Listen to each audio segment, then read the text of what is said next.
अस्सलाम वालेकुम स्टूडेंट, आज हम नई वीडियो के साथ हाजिर हैं। उम्मीद है कि आप सारे ठीक होंगे। तो हमारी नेक्स्ट जो एक्सरसाइज है वो 1.2 है। 1.2 एक्सरसाइज के लिए मैंने ये सारी डेफिनेशन जो है वो वाइट बोर्ड पे लिख दी हैं। ये डेफिनेशन जितनी भी हैं ये सारी अगर आपको समझ आ जाएंगी, इसकी मिसाल, इसकी तारीफ, तो जो 1.2 है वो खुद ब खुद ही आप कर सकते हैं पूरी की पूरी एक्सरसाइज। क्योंकि वो क्वेश्चन है, इसलिए मैंने मुनासिब ये समझा कि पहले डेफिनेशन आपको आ जाए और वो जो एक्सरसाइज 1.2 है वो आप खुद ब खुद ही उसको कर सकते हैं। तो सबसे पहले जो कालबों की इकसाम के अंदर कितारी कालब है, कालमी कालब, मुस्ततीली कालब, मुरब्बी कालब, सिफरी कालब, ट्रांसपोज कालब, वितरी कालब, स्केलर कालब और वहदानी या ज़रबी ज़ाती कालब। कितारी कालब, कालमी कालब के बारे में पहले भी हम पढ़ चुके हैं, पिछली वीडियो में भी। हर जो कालब होगा यहाँ पे वो हम उसको शो करेंगे ए बी सी से, मतलब वो आपकी मर्ज़ी है, वो आप ए से शो कर लें, बी से शो कर लें, सी से शो कर लें। कालब का आपने नाम देना है। जस्ट आपने कालब को जो है वो अंग्रेज़ी के बड़े हरूफ से जो है उसको शो करना है। लेकिन यहाँ पे मैं आपको जस्ट समझा रहा हूँ, तो इसलिए जो है कालब का नाम ए से या बी से वो शो नहीं कर रहा। जस्ट आपको उसका तरीका बता रहा हूँ कि कालमी क्या होता है, कितारी क्या होता है, स्केलर क्या होता है, वितरी क्या होता है या मुरब्बी क्या होता है। तो बाकी जब भी आपने कोई भी कालम की मिसाल देनी तो आपने उसको शो करना है किसी भी एक कैपिटल लेटर से। कितारी कालम ऐसा कोई भी कालम कि जिसके अंदर सिर्फ एक कितार हो उसको हम कितारी कालम कहते हैं। मिसाल के तौर पे 3, 4, ये एक कितारी कालम है क्योंकि इसके अंदर कितार एक ही है, कालम चाहे दो है। हमने ऐसा देखना है कि उसके अंदर कितार एक होनी चाहिए, कालम चाहे 4 हो, 3 हो, 2 है, कोई ऐसा इशू नहीं है। अब इसकी एक और मिसाल कितारी कालम की ही, 4, 1, -2, ये भी कितारी कालम की ही मिसाल है। मैं डेफिनेशन वैसे बोल रहा हूँ लेकिन जो मिसाल है वो आपको मैं वाइट बोर्ड पे लिख के समझा रहा हूँ कि आपको समझ आ जाए कि चीज़ की है क्या। कितारी कालब कोई भी कालब जिसके अंदर एक कितार हो, कितारी कालब कहलाता है। जैसे मिसाल के तौर पे 3, 4, 4, 1, -2, इसमें कितार एक ही है, कालब चाहे जितने मर्जी। अब नेक्स्ट आ गया कालमी कालब। तो ऐसा कालब जिसके अंदर एक और सिर्फ एक ही कालम हो, कालमी कालब कहलाता है। मिसाल के तौर पे 6, 9, 3, ये कालमी कालब है। 4, 3, ये कालमी कालब है। 3, ये कालमी कालब भी है, कितारी कालब भी है। इसको हम दोनों में ही शिफ्ट कर सकते हैं 3 को कि ये कालमी भी है, कितारी, क्योंकि इसके अंदर कितार देखें तो वो भी एक है, कालम देखें तो वो भी एक है। उसके बाद आ गया जी मुस्ततीली कालब। मुस्ततील की डायग्राम आप जानते हैं कि किस तरह होती है। ये मुस्ततील की डायग्राम है, रेक्टेंगल। इसकी डायग्राम को देख के आप अंदाजा कर सकते हैं कि इसकी आमने सामने वाली 2 साइडें बराबर हैं और दूसरी आमने सामने वाली बराबर है। चारों साइडें इसकी बराबर नहीं है। तो ऐसी कोई भी हमारा कोई भी कालब कि जिसके अंदर कितारों की और कालमों की तादाद बराबर ना हो उसको हम मुस्ततीली कालब कहते हैं। मिसाल के तौर पे 3, 4 मुस्ततीली कालब है क्योंकि हम देख सकते हैं इसमें कि इसमें कितार एक है लेकिन कालम 2 है, बराबर नहीं है, तो मुस्ततीली कालब है। या हम इसमें मिसाल एक और ले सकते हैं 2, 5, ये भी मुस्ततीली कालब है। इसमें कितारें 2 हैं, कालम 1 है। तो ऐसा कोई भी कालब जिसके अंदर कितारों की और कालमों की तादाद बराबर ना हो उसको हम मुस्ततीली कालब कहते हैं। सिर्फ आपको समझाने के लिए मैंने इसकी डायग्राम बनाई कि मुस्ततील की डायग्राम से आप अंदाजा कर सकते हैं कि ये कौन सा कालब होगा। मुरब्बी कालब, तो मुरब्बा की जो डायग्राम है वो ये होती है, आप सबको पता ही है कि मुरब्बा की चारों साइडें बराबर होती हैं। तो ऐसा कोई भी कालब जिसकी कितारों और कालमों की तादाद बराबर होगी वो मुरब्बी कालब होगा। जैसे मिसाल के तौर पे 2, 1, 4, 5, तो ये एक मुरब्बी कालब है क्योंकि इसके अंदर 2 ही कालम है, 2 ही कितारें, ये मुरब्बी कालब है। उसके बाद आ गया सिफरी कालब। तो ऐसा कोई भी कालब जिसके तमाम अरकान सिफर हों उसको हम सिफरी कालब बोलते हैं। वो ये भी हो सकता है, वो ये भी हो सकता है, वो 3 बाय 3 का भी हो सकता है, कोई भी कालब जिसके तमाम अरकान जो हैं वो सिफर हों उसको हम सिफरी कालब बोलेंगे। उसके बाद हमारी अगली डेफिनेशन जो है वो है ट्रांसपोज कालब। ट्रांसपोज का मतलब जैसे हम ट्रांसपोर्ट यूज़ करते हैं एक जगह से दूसरी जगह जाने के लिए, हमें वो एक जगह से दूसरी जगह शिफ्ट करती है, तो इसी तरीके से ये ट्रांसपोज कालब को भी आप समझ सकते हैं कि किसी भी एक कालब की कितारों को आपने कालम बना देना है, कालमों को कितारें बना देना, वो ट्रांसपोज कालब हो जाएगा। मिसाल के तौर पर आपका एक कालब है 3 2 5 4, ये एक कालब है। आप इसको रिप्रेजेंट करें ए के साथ। आपने ये एक कॉलम है आपका ए बराबर 3 2 5 4, आप इसका चाह रहे हैं ट्रांसपोज लेना, कॉलम का ट्रांसपोज, तो आप क्या करेंगे, सिंपल ए उसके ऊपर ये टी लगा दिया, ट्रांसपोज को शो कर रहा है, 3 5 2 4 इसके ऊपर भी ये आपने टी लगा दिया। अब ये नेक्स्ट इसका जो आंसर वो ये आएगा कि ये 3 2 ये आपको पता है कितार है, हमने इसको क्या बना देना है, कॉलम। ये 5 4 ये भी कितार है, हमने इसको क्या बना देना है, कॉलम। तो जो नया हमारा कॉलम बनेगा वो ये ट्रांसपोज कॉलम बनेगा, ये इस कॉलम का ट्रांसपोज है। हमने किताब, अब देखें 3 और 2 कितार थी, 3 और 2 कॉलम बना हुआ है, 5 और 4 कितार थी, 5 और 4 कॉलम बना हुआ है, 3 और 5 कॉलम था, यहाँ पे 3 और 5 कितार बनी, मतलब कितार कॉलम में और कॉलम कितार में जो है वो शो हो गया है हमारा। इसी तरीके से जो है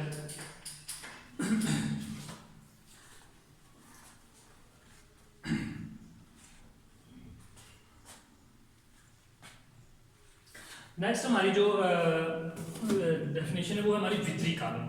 अब वितरी कॉलम के अंदर ये है कि आप इसकी डेफिनेशन करेंगे कोई भी कॉलम जिसके वितर के अरकान जो हैं वो कम से कम 0 के अलावा हो, मतलब जो हमारे वितर के अरकान हैं वो 0 के अलावा होना चाहिए, बाकी सारे 0 होने चाहिए। वो 0 के अलावा कुछ भी 1 2 3 4 5 6 7 या कोई भी इसके अलावा आप लिख सकते हैं अपनी मर्जी से, लेकिन मैं बुक वाले यहाँ पे आपको मिसाल दे देता हूँ लिख के वितरी कॉलम की।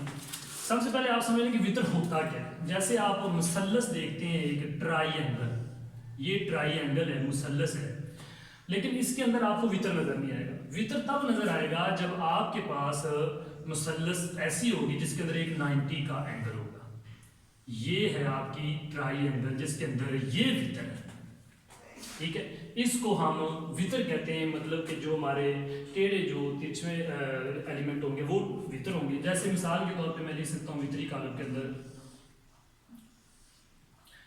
1 0 0 0 2 0 0 0 5। अब ये आपका एक वितरी कॉलम है। क्यों? क्योंकि हमारी शर्त ये थी कि ऐसा कोई भी कॉलम जिसके वितर के अरकान में से कम कोई एक गैर 0 हो, कोई एक बगैर 0 के हो। ये भी इसकी मिसाल है। एक और मिसाल आप ले सकते हैं वितरी कॉलम की, 5 0 0 0 0 0 0 0, ये भी वितरी कॉलम की मिसाल है। क्योंकि शर्त ये है कि वितरी अरकान में से एक नॉन जीरो अदद होना चाहिए। 2 हो जाए कोई मसलन, 3 हो जाए कोई मसलन, जैसे हमने ये 3 की 3 ही गैर जो लगाए, लेकिन शर्त ये कि एक कम से कम होना चाहिए। अब स्केलर कॉलम और वितरी कॉलम में थोड़ा सा डिफरेंस है। स्केलर कॉलम ऐसा कॉलम होता है जिसके वितर के अरकान सेम हो, वितर के अरकान एक जैसे होने चाहिए। मिसाल के तौर पे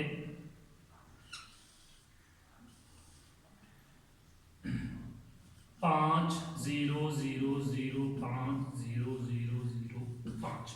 अब आप देख सकते हैं कि जो वितर के अरकान है वो हमारे सारे के सारे सेम हैं। ये कोई भी हो सकते हैं, जरूरी नहीं कि ये 5 है, इसके अलावा भी आप लिख सकते हैं कोई भी। फर्ज किया जैसे हम करते हैं K 0 0 0 K 0 0 K। मतलब ये है कि स्केलर कॉलम की जो डेफिनेशन है, तारीफ है, वो आप इस तरह करेंगे कि ऐसा कॉलम जिसके वितर के अरकान सेम हो, वितर के अरकान एक जैसे होने चाहिए, और वो होगा स्केलर कॉलम। एंड वाला हमारा कि वहदानी या ज़रबी ज़ाती कॉलम, तो ऐसा कोई भी कॉलम जिसके वितर के अरकान एक हों तो वो वहदानी कॉलम होता है। जैसे 1 0 0 0 1 0 0 1, ये आप देख सकते हैं कि जो आपके वितर के अरकान सारे वो एक एक है, क्योंकि हमें पता है कि वाहद का मतलब ही एक है कि वाहद अला शरीक। तो वाद का मतलब एक है, तो एक जो वितरी कालम में से एक अरकान होंगे उसको हम वाहदानी कालम या ज़रबी ज़ाती कालम भी बोलेंगे, क्योंकि हमें पता है कि एक को हम ज़रबी ज़ाती कालम भी बोलते हैं। एक जिस हिस्से के साथ भी ज़रब होगा, मल्टीप्लाई होगा, जवाब उसका वही हिस्सा आएगा, कोई फ़र्क नहीं पड़ेगा। जैसे मिसाल के तौर पे 1000 ज़रब एक, जवाब इसका 1000 ही आएगा। इसलिए एक को हम ज़रबी ज़ाती कालम बोलते हैं और इसके साथ ही एक होता है ज़ीरो हिस्सा। 1000 ज़रब ज़ीरो, तो जवाब ज़ीरो। ज़ीरो कहते हैं जमी जम, क्योंकि ज़ीरो जो है वो हमारा जमी ज़ाती अवसर है कि ज़ीरो को जिसके अंदर मर्जी जमा करें जवाब वही आएगा, कोई फ़र्क नहीं पड़ेगा। ये दो हमारे आदत थे। अब ये जितनी भी डेफिनेशन आपने यहाँ पे की हैं, ये सारी अगर आपको आती हैं तो आप 1.2 जो एक्सरसाइज है वो मुकम्मल सारी की सारी जो है वो कर सकते हैं। अब मैं आपको स्टेप बाय स्टेप बता देता हूँ। 1.2 का जो पहला क्वेश्चन है वो है दिए हुए मुदर्रज कालमों में से वाहदानी कालम, कितारी कालम, कालमी कालम और सिफरी कालमों की शनाख्त और तस्दीक करें। तो आपने इसको शनाख्त करना है कि ये कालम जो है वाहदानी है, ये सिफरी है, ये कितारी कालम है, कालमी, वो सारा मैंने बता दिया है आपको। क्वेश्चन नंबर 2 है नीचे दिए हुए कालमों में से मुरब्बी कालम, मुस्तीली कालम, कितारी कालम, कालमी कालम, वाहदानी कालम, सिफरी कालमों की शनाख्त करें। तो वो भी आपने अलग अलग करना है कि ये वाला जो है ये MCQs पॉइंट है, ये पेपर में जो है शॉर्ट क्वेश्चन के हिसाब से नहीं आती, 1.2 में से कोई भी नहीं आएगा। हाँ, डेफिनेशन आ सकती है, उस हिसाब से आपने ये याद करनी है।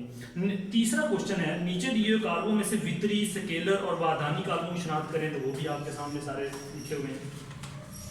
नेक्स्ट पेज पे क्वेश्चन नंबर 4 है कि नीचे दिए हुए A, B, C, D और E कालमों की बिलतरतीब मनफी कालम मालूम कीजिए। मनफी कालम सॉरी आपको नहीं बताया, वो मनफी कालम आपको भी बता देते हैं।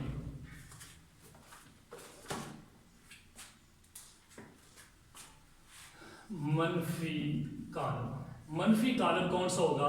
कोई भी कालम जिसको आप माइनस के साथ मल्टीप्लाई करें वो मनफी कालम बन जाएगा। जैसे आपके पास कालम है 4 3, ये तो इसका जब मनफी कालम बनेगा तो आप उसको बोलोगे -a बराबर -4 -3, तो ये आपका मनफी कालम बन जाएगा, क्योंकि माइनस के साथ आपने मल्टीप्लाई करना है और वो आपका कालम जो है वो मनफी में चेंज हो जाएगा, कन्वर्ट हो जाएगा।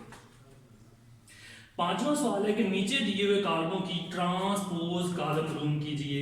यही जो आपने यहाँ पे किया है कि हर कालम को आपने ट्रांसपोज कालम बनाना है, उसका चेंज करना है आपने, वो आपका ट्रांसपोज कालम बन जाएगा। नेक्स्ट क्वेश्चन नंबर 6 जो है ये शॉर्ट क्वेश्चन में आने वाला है, वो आपको मैं बता देता हूँ।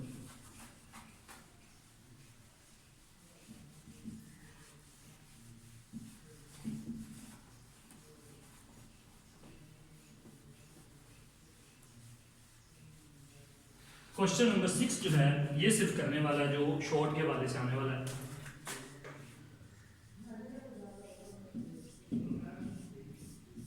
क्वेश्चन नंबर 6 है कि अगर A और B, एक आपके पास A है, 1 0 और 2 1, जो B वाला है वो आप खुद करोगे, मैं जस्ट आपको पहला इसका जुज जो है वो मैं समझा देता हूँ, आपको समझ आ जाएगी इंशाल्लाह, दूसरा आप खुद कर लेंगे। A के ट्रांसपोर्ट का ट्रांसपोर्ट बराबर आना चाहिए 1।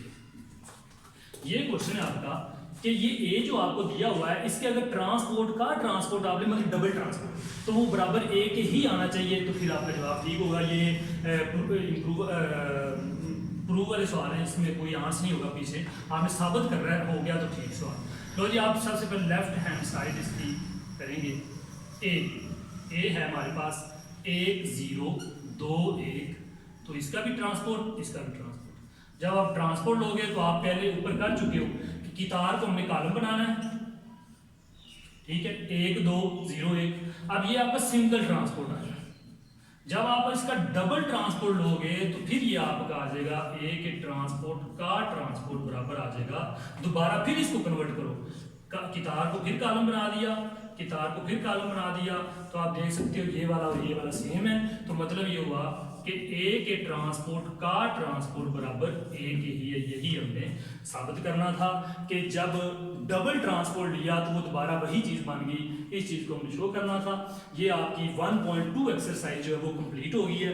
अगर किसी भी क्वेश्चन का इशू बने, कोई आपको समझ ना आए तो आप कमेंट में बता सकते हैं, तो वही सवाल आपको दोबारा उसकी वीडियो बना देंगे, वो इंशाल्लाह आपको समझ आ जाएगी। अल्लाह हाफिज़, नेक्स्ट वीडियो में इंशाल्लाह हाजिर होंगे।